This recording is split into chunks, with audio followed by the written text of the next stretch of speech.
दोस्तों अगर आप भी हार्दिक पांड्या और शुभमन गिल को एक बेहतरीन खिलाड़ी मानते हो तो इस वीडियो को एक लाइक जरूर करें। भारत और न्यूजीलैंड के बीच तीसरा T20 मुकाबला खेला गया, जहां इस मैच में टीम इंडिया ने बेहतरीन प्रदर्शन करते हुए सीरीज को 2-1 से जीतकर इतिहास रच दिया। आखिर कैसे बल्लेबाजी में शुभमन गिल ने चौके और छक्कों से अपना शतक पूरा कर लिया, कैसे गेंदबाजी करते हुए हार्दिक पांड्या, उमरान मलिक, अर्शदीप सिंह और शिवम मावी ने तहलका मचा दिया, इस मैच की पूरी हाईलाइट आज की इस वीडियो में पूरी तरह से विस्तार से बताएंगे। लेकिन उससे पहले दोस्तों आप हमें कमेंट करके जरूर बताएं हार्दिक पांड्या की इस बेहतरीन कप्तानी को आप 10 में से कितने नंबर दोगे। तो चलिए दोस्तों बिना वक्त गवाए हम इस वीडियो को शुरू करते हैं, जहां दोस्तों भारत और न्यूजीलैंड के बीच खेले गए सीरीज के तीसरे और अंतिम T20 मुकाबले में दोनों ही टीमों के बीच हमें कांटे की टक्कर तो नहीं देखने को मिली, बल्कि भारतीय टीम ने एक तरफा मुकाबले को जीता। इस मैच में टॉस तो भारतीय टीम के हक में रहा। टीम इंडिया के कप्तान हार्दिक पांड्या ने टॉस जीता और पहले बल्लेबाजी करने का फैसला किया, जो कि लगभग सही साबित हुआ और न्यूजीलैंड की टीम को पहले गेंदबाजी करने का न्योता दिया।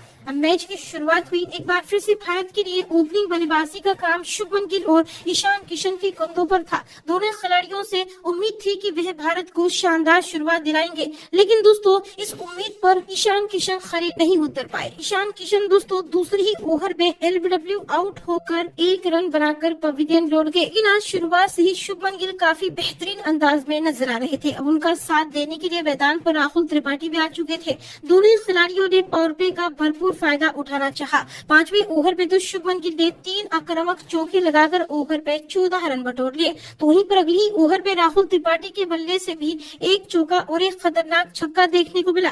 दोनों ही खिलाड़ियों ने भारतीय टीम को बेहतरीन शुरुआत दिलाई थी। 6 ओवर के पावर प्ले में टीम इंडिया 1 विकेट के नुकसान पर 58 रन बना चुकी थी। त्रिपाठी और शुभमन गिल के बीच अर्धशतक की साझेदारी भी पूरी हो चुकी थी। खास तौर पर त्रिपाठी 200 के स्ट्राइक रेट के साथ बल्लेबाजी करते हुए नजर आ रहे थे। लेकिन दोस्तों 9वें ओवर में इस शोरी की गेंद पर राहुल त्रिपाठी भी आउट हो गए। राहुल त्रिपाठी ने अपनी इस विस्फोटक पारी में 22 गेंदों में 44 रन बनाए। अब मैदान पर सूर्य आ चुके थे, जो कि चौकी के साथ खाता खोलकर बता दिया था कि वह भी नहीं रुकने वाले हैं। ऐसे में 10 ओवर तक टीम इंडिया 2 विकेट पर 102 रन बना चुकी थी। हर ओवर में भारतीय टीम 10 का पहाड़ा पड़ रही थी। सूर्या भी मैदान पर आते ही छक्के लगाना शुरू कर दिए थे। वहीं 12वें ओवर में शुभमन गिल ने 1 रन लेकर अपना अर्धशतक पूरा कर लिया था 35 गेंदों में। जी हाँ, इसके अलावा 13वीं ओवर में सूर्य कुमार यादव के रूप में भारतीय टीम को बड़ा झटका लगा। सूर्या दोस्तों टिकनर की गेंद पर आउट हो गए। 13 गेंदों में 24 रन बनाकर पवेलियन लौट गए। वहीं दोस्तों गिल का साथ देने के लिए मैदान पर हार्दिक पांड्या आ चुके थे। हार्दिक ने भी चौकी के साथ अपना खाता खोल लिया था।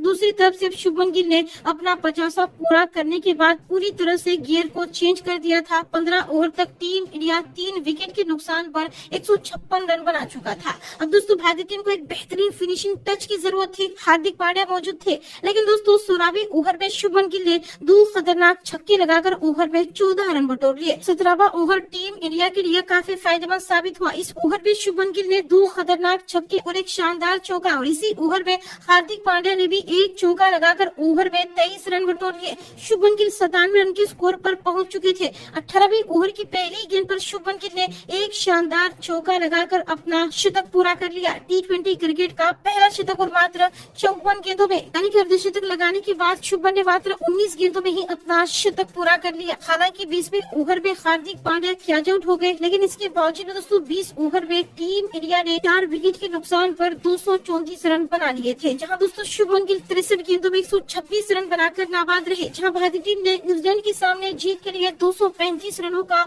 पहाड़ जैसा लक्ष्य रखा था, और इस लक्ष्य को देखकर ही शायद न्यूजीलैंड की टीम घबरा गई हो। पहले ही ओवर में न्यूजीलैंड ने हथियार डाल दिए। हार्दिक पांड्या ने बेहतरीन गेंदबाजी करते हुए फिन एलन को आउट कर दिया। दूसरे ओवर में अर्शदीप सिंह ने अपनी बेहतरीन गेंदबाजी से अब तो न्यूजीलैंड की कमर ही तोड़ दी। पहले तो अर्शदीप सिंह ने टेवन कॉनवे को आउट किया, और इसी ओवर में अर्शदीप सिंह ने 1 डाउन पर उतरे मार्क चैपमैन को भी आउट कर दिया। इस ओवर में 2 विकेट हासिल किए। तीसरे ओवर में हार्दिक ने एक बार फिर से अपनी बेहतरीन गेंदबाजी से ग्लेन फिलिप्स को भी आउट कर दिया। यानी कि दोस्तों एक के बाद एक न्यूजीलैंड के विकेट गिरते जा रहे थे। मैदान पर माइकल ब्रेसवेल आ चुकी थी जिन्होंने छक्के के साथ अपना खाता खोला था, लेकिन उमरान मलिक कहां ज्यादा देर तक उन्हें टिकने देने वाले थे। 5वें ओवर में उमरान मलिक ने माइकल ब्रेसवेल के परखची उड़ा दी, उनके स्टंप ही उखेड़ कर रख दिए। माइकल ब्रेसवेल 8 रन बनाकर पवेलियन लौट गए, जहां 6 ओवर में दोस्तों न्यूजीलैंड की टीम 5 विकेट के नुकसान पर 30 रन बना चुकी थी, यानी कि पूरी तरह से न्यूजीलैंड की टीम खून से लथपथ नजर आ रही थी। भारतीय टीम के गेंदबाज एक के बाद एक शानदार गेंदबाजी कर रहे थे,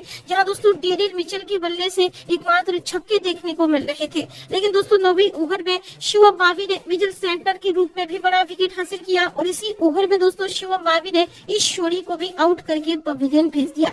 10वीं ओवर में हार्दिक पांड्या ने लॉकी फर्गसन को आउट कर दिया। 10 ओवर तक न्यूजीलैंड की टीम 8 विकेट के नुकसान पर 56 रन बना चुकी थी। न्यूजीलैंड की टीम ऑल आउट की कगार पर थी, लेकिन एक छोर से डेरिल मिचेल ने न्यूजीलैंड की पारी को संभाला था। न्यूजीलैंड के नैया को डूबने से बचाने की कोशिश की थी, लेकिन 12वीं ओवर में हार्दिक पांड्या ने टिकनर को आउट किया और 13वीं ओवर में खुद उमरान मलिक ने डेरिल मिचेल को आउट करके न्यूजीलैंड की टीम को 66 रन पर ऑल आउट कर दिया। इस तरह से भारतीय टीम ने इस मुकाबले को 168 रनों के बड़े अंतर से जीत लिया। दोस्तों ऐसे में टीम इंडिया के इस महाजीत पर आपकी महत्वपूर्ण राय क्या है, उसका जवाब आप हमें कमेंट करके जरूर दें।